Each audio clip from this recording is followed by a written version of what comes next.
This tape was recorded in the first week of July of 1963. It is a tape of my father, George Menz, and his wife, Lida.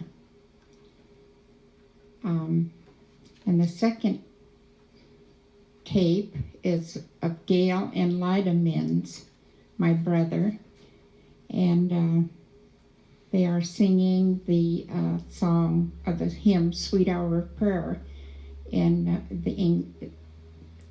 both the Sioux language and the Indian. Well, I flipped up on there. Okay, go ahead and start again. The second tape is of Gale and Lida Menz. They are singing the hymn "Sweet Hour of Prayer" in the Sioux language.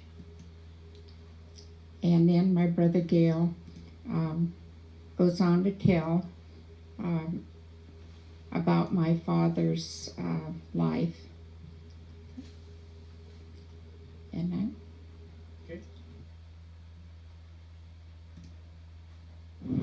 This is being recorded at Fort Kipp by Gale Menz. is it north now? Far, far back, you know. I'm like in the Lowe's family. Well, tell them Dad's side first. His father and where he came from. The old lady come to my grandfather and wanted to give my dad her beef. So we did it in the evening while this young girl wasn't there to play, so he just went on for another couple of years, and the old lady's name was Yellow Eyes, and she brought her daughter another beef.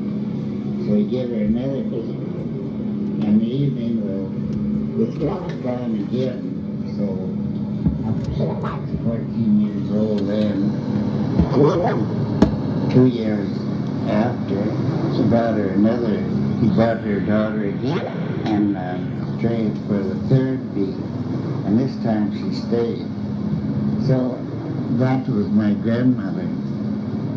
And even then I don't know what her last name was, but and I don't know.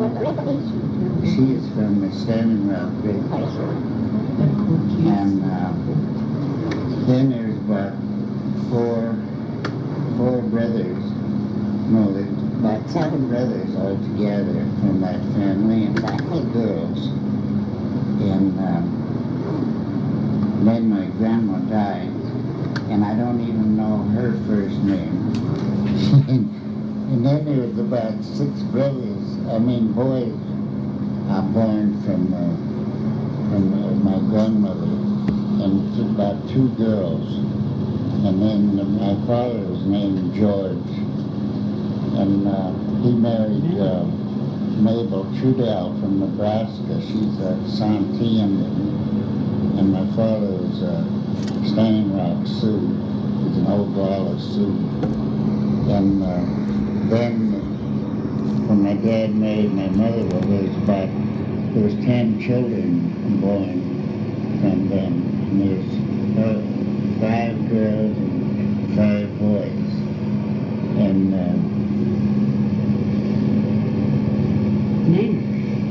there's Fred and was the oldest, and then Evelyn was the next, and then Levi and Gale and Ethel and Marcella and Billy and Delilah and Ethel was born from and David and Menz was our last name. So and my mother was a half Santee, and my dad was half Oglala Sioux. And we were enrolled at Fort Yates, North Dakota. And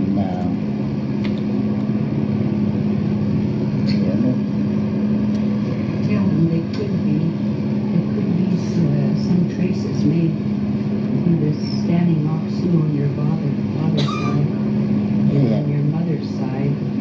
be traces made on my father's side at Standing Rock, and then my mother would be she was at Santee. That was the agency, but it was abolished, and all the records are at Winnegbago, Nebraska. So then, as children, I was born in this family where we were half Indian and half, in part German and French. So on my grandmother, Levi Trudell was his name, from Nebraska, was the father of my mother, and he was part French and Indian, and originally were from Wisconsin, Minnesota. And they moved to Santee, Nebraska. That was in the 1800s sometime. And then my grandfather was half German and half full German. But he married a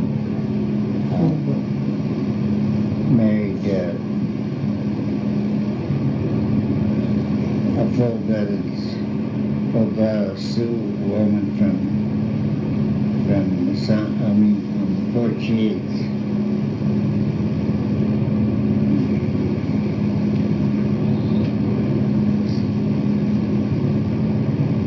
She died when she was 35. So, my grandmother, my own grandmother, I don't know when she died, but she had about 7 boys, I think it was, and 2 or 3 girls. But I don't remember them because I wasn't born yet. But what else? Could be traced. So Those agencies. it could be traced through Standing Rock on the Menz side, and on my mother's side it would be traced at Winnegbago, Nebraska, on the Indian part. No, our grandfather was cavalry. And my grandfather was a German. He ran away from home from Germany and came over here on a sailing vessel when he was 14 and joined the 7th Cavalry and was stationed at Fort Yates with the 7th Cavalry for 14 years before he quit the cavalry. That was after Custer's massacre, or what it's called. And then he went ranching. And that's when all these Menz boys, his children, was born on the ranch. And when the mother died, well, they was all sent to a Catholic school. And the father and sisters named these children, give them names. So then, but I don't know their ages or anything. Tell them there was a school named.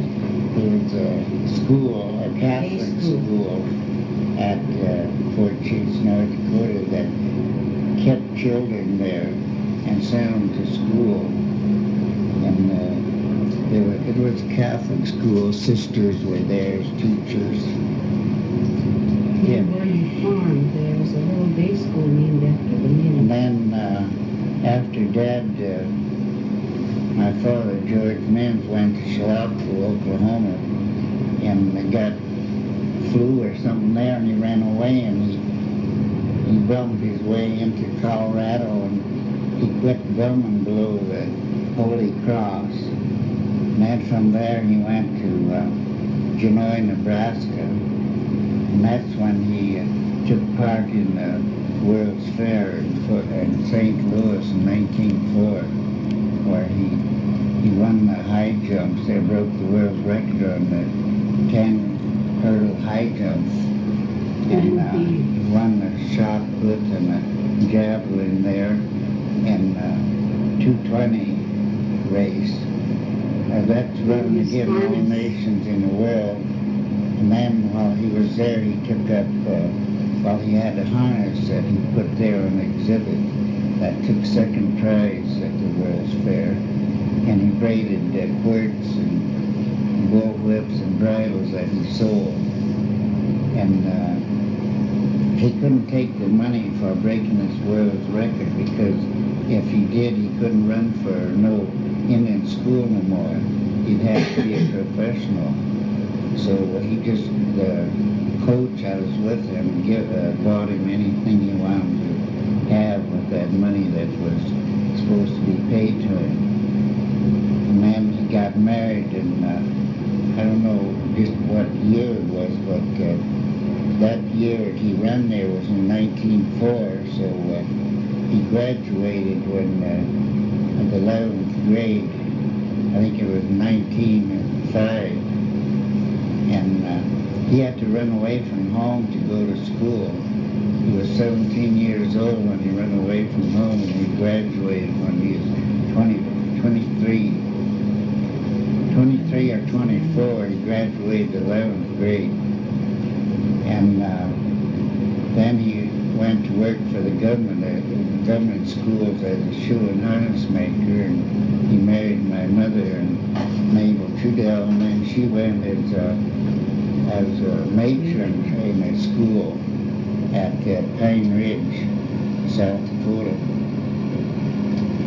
And from there on, well, the kids began to be born there, and so the quarters were too small, so then he put in for a transfer.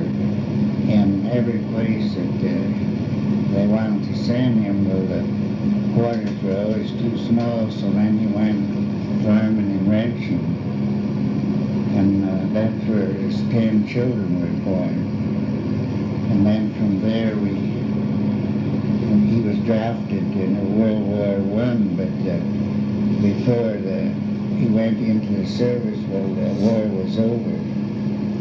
And then from there we moved from there to Nebraska and started farming with corn, and like corn was raised down there, and then it was a poor year, the drought come in. So then from there we went to Wyoming, and he went to work in the iron mines for that John D. Rockefeller owned the iron mines there. And then from there, well, he came up into Montana and started farming up here, and that's when my mother died in 1934. And then his children, the youngest one was Santee, and son got married, and then my father went and moved out to Washington State, and he got married to a Cree woman, and they bought a place out there until she passed away, and then he came back here to Montana and got married again. And then when he passed away here, when he stayed with us for a while, and then after, well, he passed away. So that's about all that I know about our records. Okay, tell him that he's buried here at Fort Kipp by your mother. Yeah, he's buried here. My mother was buried here at Fort Kipp. Used to be an old fort here at one time, so they called it Fort Kipp, but she's buried at our cemetery here. And then my dad is buried here too. He came back here and was buried here.